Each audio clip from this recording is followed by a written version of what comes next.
Assalamualaikum warahmatullahi wabarakatuh. Perkenalkan, kami dari kelompok Kitab Al-Muwatta Imam Malik yang beranggotakan yang pertama Eka Nikmah, NIM 195221291, yang kedua Muhanif Mitoro, NIM 195221295, dan yang terakhir saya sendiri Wanda Latifah, NIM 195221321. Berikut adalah deskripsi Kitab Al-Muwatta Imam Malik. Nah, setelah membaca deskripsi dari Kitab Al-Muwatta Imam Malik, kami akan sedikit merangkum tentang bab pertama yang ada di Kitab Al-Muwatta Imam Malik yang berjudul waktu-waktu sholat. Pertama ada sholat fardu. Sholat subuh dilakukan saat antara terbit fajar dan ketika langit menguning. Sholat duhur dilakukan ketika bayangan kalian sehasta hingga bayangan kalian seukuran persis dengan tubuh kalian. Sholat asar dilakukan ketika matahari masih tinggi dan putih jernih dengan ukuran perjalanan berkendara 2 atau 3 farsoh sebelum matahari terbenam. Lalu sholat maghrib dilakukan ketika terbenamnya matahari. Yang kelima ada sholat isya yang sebaiknya dilakukan ketika syafaq telah menghilang hingga saat sepertiga malam. Dalam kitab ini juga menjelaskan bahwa kaum wanita sholat dalam keadaan tertutup dengan kain mereka. Lalu kitab ini juga menjelaskan sholat juga membaca 2 surat panjang yang termasuk dalam surat mufassal atau surat yang dimulai dari surat Al-Hujurat sampai akhir. Kitab ini juga menjelaskan bahwa pelaksanaan sholat Jumat sama halnya dengan pelaksanaan sholat zuhur, yaitu pada pukul 12 siang. Yang ketika diletakkannya permadani di dinding yang mengarahkan ke barat, ketika bayang-bayang sudah menutupi permadani dengan seluruhannya, maka sudah diperbolehkan masuk dalam pelaksanaan sholat Jumat. Kitab ini juga menjelaskan bahwa diperbolehkannya menyegerakan sholat Jumat. Diceritakan bahwa dulu Utsman bin Affan menyegerakan sholat Jumat di Malal dengan tujuan agar tidak tertinggalnya sholat asyar di Malal. Jadi menyegerakan sholat Jumat itu diperbolehkan. Kitab ini juga menjelaskan tentang yang mendapatkan 1 rakaat sholat.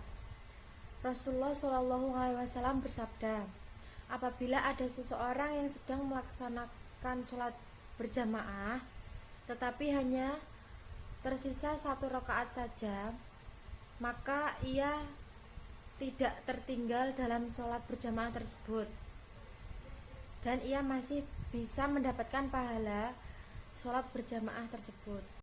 Kitab ini juga menjelaskan bahwa apabila kita menunaikan sholat berjamaah tetapi kita sudah tertinggal dari ruku', maka kita sudah tertinggal 1 rakaat sholat.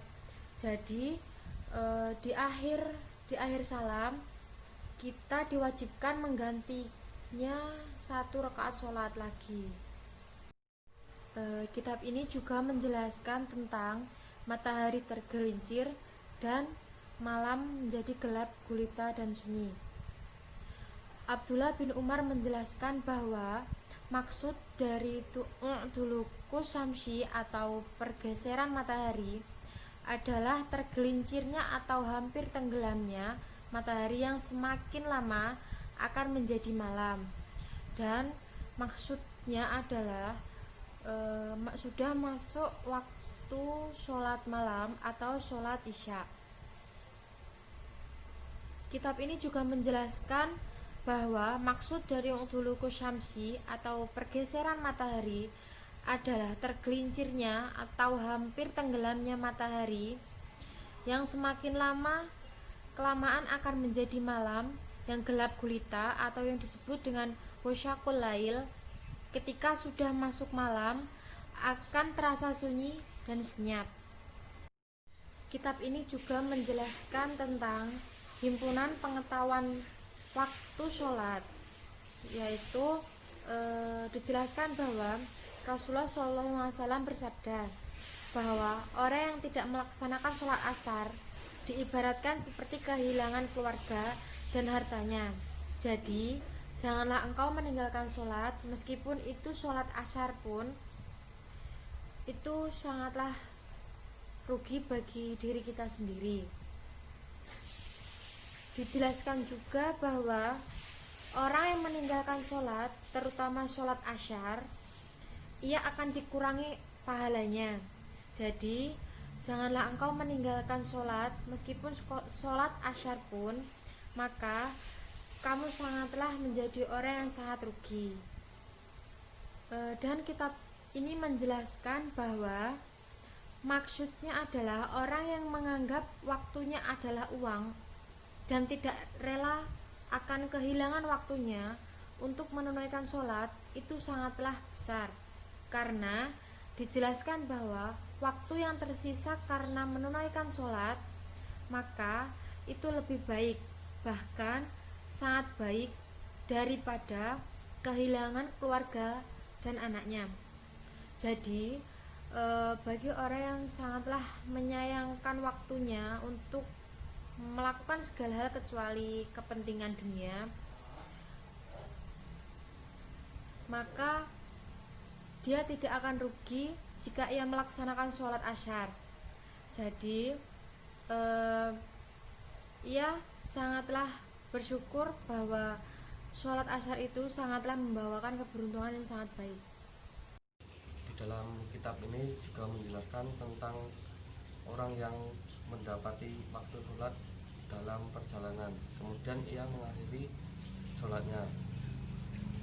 Dalam suatu dalil menjelaskan adanya seseorang yang lalai atau tidak sadarkan diri dan dia tidak mengqadha sholatnya, maka Malik berkata, menurut kami Allah lah yang tahu.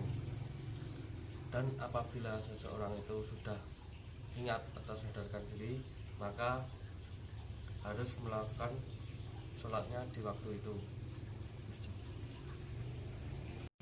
Di kitab ini juga menjelaskan tentang ketiduran dari sholat. Maksudnya Rasulullah SAW bersabda, apabila di antara kalian ketiduran maupun lalai dalam melakukan sholat, maka ketika kamu bangun segeralah untuk melakukan sholat. Dan Rasulullah bersabda, barang siapa yang lupa sholat, maka sholatlah ketika dia mengingatkanmu, karena Allah Ta'ala berfirman dalam kitabnya, tegakkanlah sholat untuk mengingatkanku. Rasulullah menugaskan kepada Bilal untuk membangunkan mereka dalam waktu sholatnya. Lalu Bilal ketiduran hingga terbitnya fajar, dan Rasulullah menyuruh mereka untuk mengendarai kendaraannya untuk keluar dari lembah. Setelah itu Rasulullah bersabda, sesungguhnya lembah itu terdapat setan. Lalu mereka menjalankan kendaraannya dan Rasulullah memerintahkannya untuk berwudu dan memerintahkan Bilal untuk mengumandangkan adzan, dan dia melakukan sholat bersama-sama.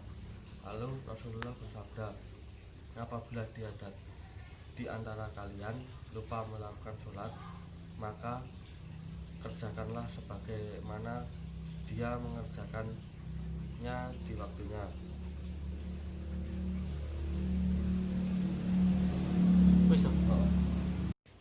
Di kitab ini juga menjelaskan tentang larangan sholat saat panas menyengat. Rasulullah SAW bersabda, sesungguhnya panas yang menyengat ini berasal dari hembusan jahanam.